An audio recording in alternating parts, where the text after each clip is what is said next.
এ যুগের নারীদের কথা শোনো না, শরীয়তের কথা তারা মেনে চলে না। এ যুগের নারীদের কথা শোনো না, শরীয়তের কথা তারা মেনে চলে না। অতি মূল্যবান কথাই সেই নারীদেরকে উদ্দেশ্য করে লেখক কি লিখছেন শোন। হিলতলা জুতো পায়ে লিপস্টিক ঠোঁটে সারাদিন ঘুরে বেড়ায় বাজার ঘাটে। হিলতলা জুতো পায়ে লিপস্টিক ঠোঁটে সারাদিন ঘুরে বেড়ায় বাজার ঘাটে। ভালো ছেলে দেখলে তারা ফিরে ফিরে চায়, ভালো ছেলে দেখলে তারা ফিরে ফিরে চায়। সুযোগ পেলেই ফোনে নাম্বার নিয়ে নেয়। এই যুগের নারীদের কথা শোনো না, শরীয়তের কথা তারা মেনে চলে না। এরা বরাবর অধিকার চায়, পুরুষ যেমন দুনিয়ার মধ্যে চলাফেরা করবে তারাও সেইভাবে চলাফেরা করতে চায়। অতি মূল্যবান কথাই কবি লিখছেন শোন। জিন্সের প্যান্ট আর গেঞ্জি পরে বিদেশিদের মতো করে হেঁটে চলে।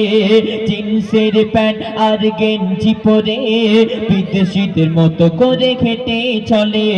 মাথার ওড়নাটা গলাইতে দিয়ে চুলগুলি পাবলিক সাট দিয়ে। পুরুষ না মহিলা বোঝা যায় না, পুরুষ না মহিলা বোঝা যায় না। নারী হয়ে কেন করো এত বাহানা?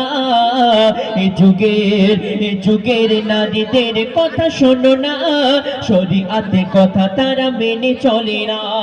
আর যদি বাড়িতে দুলাভাই আসে, শালীরা দুলাভাইয়ের সঙ্গে কেমন আবদার করে কবি লিখছেন শোন।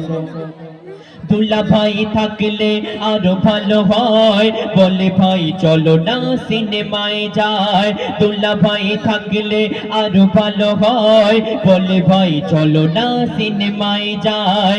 রেস্টুরেন্টে বসে তারা কত কি যে খায়, রেস্টুরেন্টে বসে তারা কত কি যে খায়।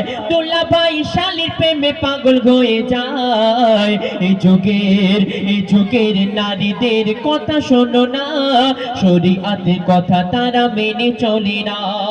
শেষ কথার মাধ্যমে কবির মনে আর্দ্রতা মান্না কবি লিখছেন, আল্লাহ পাক এই নারী জাতকে অনেক সম্মান অনেক মার্তবা দান করেছেন, কিন্তু আমরা সেই সম্মান ধরে রাখতে পারি না। শেষ কথার মাধ্যমে কবি লিখছেন শোন।